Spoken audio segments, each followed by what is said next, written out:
Mao ni ang atong pagprocess sa maong diesel ginamit ang mga basurang dili malata like bottle, cellophane atong gipangsulod diri unya atong ang plastic atong para bang giluto nato ba pinagi sa init sa kalayo. Pag resulta kay mahimo siyang liquid, muhungaw siya diri ang iyang mga singot ug mulatay siya diri hantod mapaingon diri sa maong sudlanan nga mao na ni siya ang diesel, no?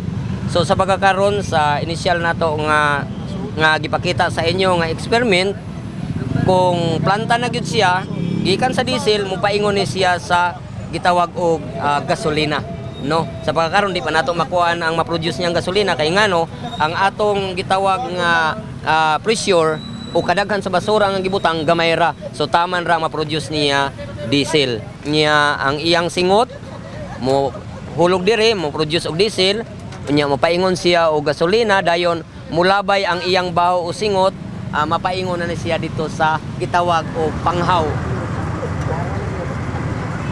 Dayon ang dito si maestro. Okay, Brad.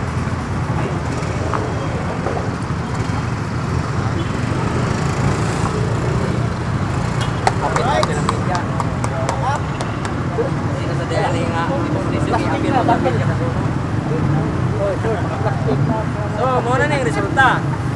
Sa atong daan, ang basura, ilabay, itapay alkansi, bayad bata. Kining karon atong basura, kitay ganansya, puwerta bata. Okay ra?